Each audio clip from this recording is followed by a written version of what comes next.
Hi all, അസ്സലാമു അലൈക്കും. Welcome back to my channel. അപ്പോൾ ഞാൻ ഇന്നൊരു അടിപൊളി ഈവനിങ് സ്നാക്കിൻ്റെ റെസിപ്പി ആയിട്ടാണ് കേട്ടോ വന്നിട്ടുള്ളത്. നമ്മുടെ ബജ്ജി മുളക് വെച്ചിട്ട് തയ്യാറാക്കാൻ പറ്റിയ ഒരു അടിപൊളി റെസിപ്പിയാണ്. ചെറിയൊരു എരിവും നല്ല മധുരവും ഒക്കെ ആയിട്ട് വരുന്ന ഒരു അടിപൊളി റെസിപ്പിയാണ് കേട്ടോ. അപ്പോൾ വീഡിയോയിലേക്ക് പോകുന്നതിന് മുന്നേ വീഡിയോ ഇഷ്ടമായിട്ടുണ്ടെങ്കിൽ നിങ്ങൾക്ക് ലൈക്ക് ചെയ്യാനും സബ്സ്ക്രൈബ് ചെയ്യാനും മറക്കരുത് കേട്ടോ.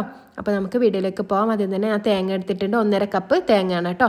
ഇതൊന്ന് നുറുക്കിയെടുക്കാം. ജസ്റ്റ് ഒന്ന് നുറുക്കിയാൽ മതി കേട്ടോ, ഒരുപാടങ്ങ് അരച്ചെടുക്കരുത്. ഇതുപോലെ ഒന്ന് നുറുക്കിയെടുത്താൽ മാത്രം മതി. 1.5 കപ്പാണ് കേട്ടോ എടുത്തിട്ടുള്ളത്. അത് ബാക്കിയുള്ളതും കൂടി ചെയ്തെടുക്കാം. പിന്നെ വേണ്ടത് ഇതുപോലത്തെ മുളകാണ്.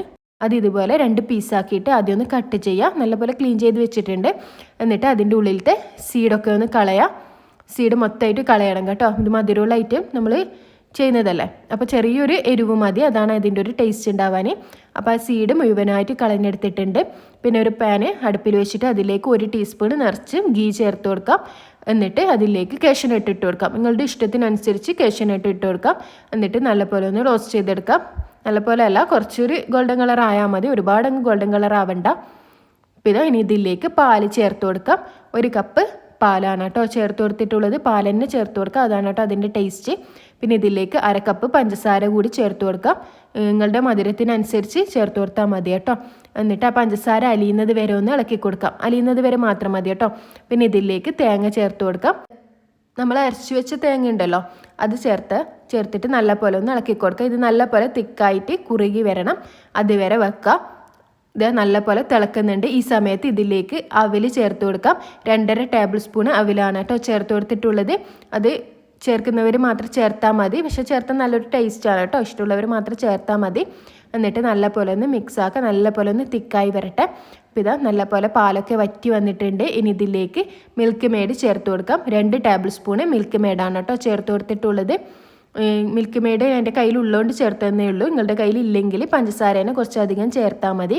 കുറച്ചധികം മധുരം വേണം കേട്ടോ, അപ്പോഴാണ് കേട്ടോ നല്ല ടേസ്റ്റ് ഉണ്ടാവാൻ. ഇനി അതും കൂടി ചേർത്തിട്ട് നല്ല പോലെ ഒന്ന് മിക്സ് ചെയ്തെടുക്കാം. അപ്പോൾ നമ്മുടെ തേങ്ങ മസാല ഇവിടെ റെഡി ആയിട്ടുണ്ട്.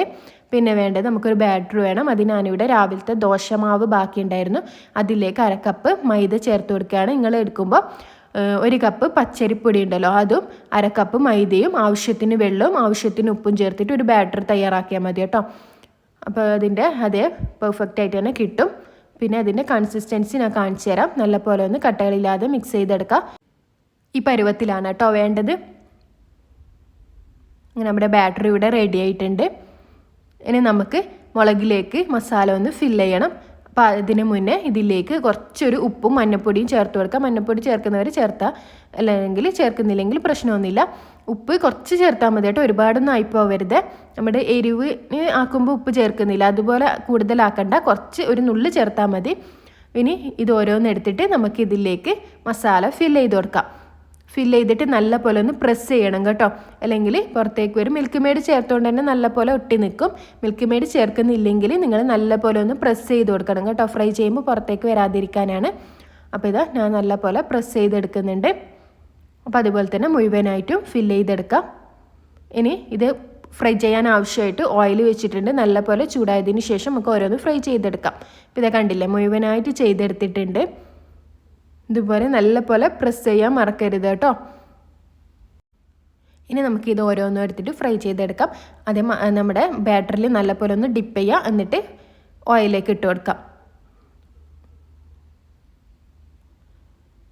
പിന്നെ ഇത് ഞാൻ ക്യാപ്സിക്കത്തിലും കൂടി ഒന്ന് ആക്കി നോക്കിയിട്ടുണ്ട്, ടേസ്റ്റ് നോക്കാനാണ് കേട്ടോ.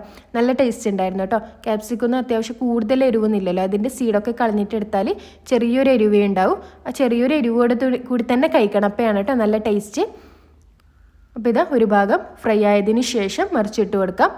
2 ഭാഗം നല്ലപോലെ ഫ്രൈ ആയതിന് ശേഷം നമുക്ക് എടുക്കാം. അപ്പോൾ ഇത് 2 ഭാഗം നല്ലപോലെ ഗോൾഡൻ ബ്രൗൺ കളർ ആയിട്ടുണ്ട്. നമുക്കിതിന് പാത്രത്തിലേക്ക് മാറ്റാം. അപ്പോൾ ഇത്രയേ ഉള്ളൂ നമ്മുടെ റെസിപ്പി. ഈസിയാണ്, നല്ല ടേസ്റ്റിയുമാണ്. എല്ലാവരും എന്തായാലും ട്രൈ ചെയ്ത് നോക്കാം. ഇതിൻ്റെ ഉൾഭാഗം ഞാൻ കാണിച്ചു തരാം. ചെറിയൊരു എരിവും നല്ല മധുരമൊക്കെ ആയിട്ട് വരുന്ന ഒരു അടിപൊളി ഈവനിങ് സ്നാക്കാണ്. മസ്റ്റ് ട്രൈ ആണ്, നല്ല ടേസ്റ്റാണ് കേട്ടോ. അപ്പോൾ എല്ലാവരും ട്രൈ ചെയ്ത് നോക്കാം. ഫീഡ്ബാക്ക്സ് കമൻസിലോട്ട് അറിയിക്കാം.